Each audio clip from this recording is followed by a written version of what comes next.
What's your why with Bitcoin? Well, I think the question why is a really good one, actually, and it goes direct to the heart of praxeology, which you just mentioned, because man must act, right? We must take action, and to act is to employ means in the pursuit of ends. So, why am I here today? I think this platform, this literal platform, and this figurative platform is a way to amplify the message of human freedom, which is what I try to do on my show every day.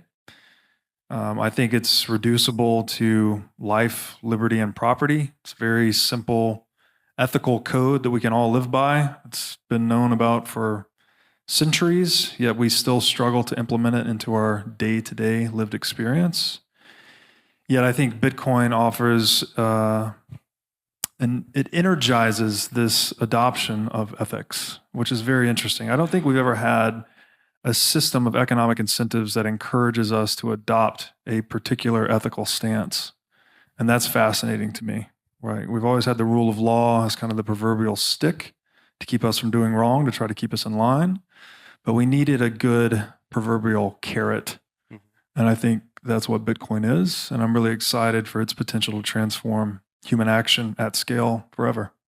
I want to dig into that a little bit. So, what is it, do you think, about Bitcoin, this sort of ongoing time chain that's rational, trustless, repetitive, and sort of a rule set that allows ethics to evolve on top of it?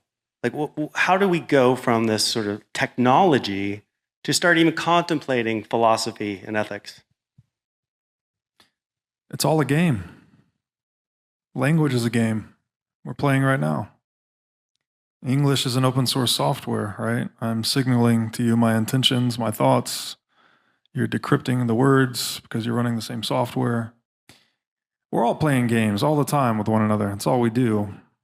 It shouldn't really have a negative connotation. I think it's play that allows us to kind of bootstrap these social institutions and abstractions and all these things that we use and that define us as human beings.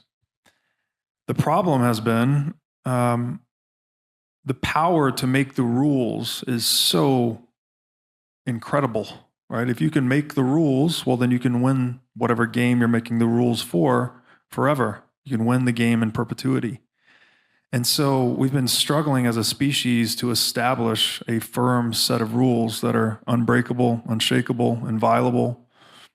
And we've come a long ways. Like we should, for a bunch of apes that walk on two legs, we've come a long way.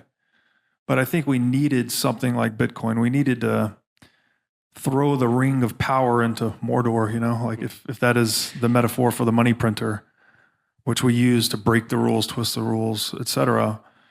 That power needed to be extinguished, I think, once and for all. And I think that's what Satoshi has done. He's given us a permanent level playing field on which humans can build a sustainable civilization and a true civilization, not one based on political coercion and warfare, but just on ethical principles. Great. Monika, I know you and I have had some discussions about the why and the way you look at this sort of evolution from the protocol to philosophy. Maybe you can tell us your why and maybe tie that into the same question. Okay, good. So when you're in New York and you're an artist, you're supposed to write about what you do, which is kind of interesting because for me, art is something that is more related to emotions, how people feel things, how people feel music or theater, something like that. So that was the very beginning when I started thinking, like, why do I have to do all this, like, pitching to other people? So my artist statement for a long time said many things. But when I moved here and I started really rethinking my life and what I was doing, I left the matrix. I had the opportunity to see what was the whole programming that I had when I was in New York. I moved there in '94 when PC was really at the height, which is political correctness. And I was buying my first computer with email and everything. So I got indoctrinated in a field that I didn't even know that now that I'm studying is more socialist and capitalist, and actors and artists have become tools for the system. So I didn't know I was trapped.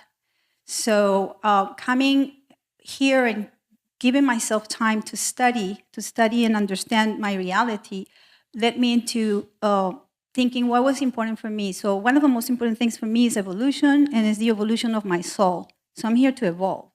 And what does that mean? It means that I need to be conscious about what is unconscious. I need to be a person that is responding to things and instead of being reactive. So I've been dealing with, not dealing, but in a way, studying psychology for a long time. My father died when I was 8. He went to buy a pack of cigarettes and he never came back. His bookshelves had Nietzsche, Carl Jung, Schopenhauer. So I was reading his books so I could get close to him.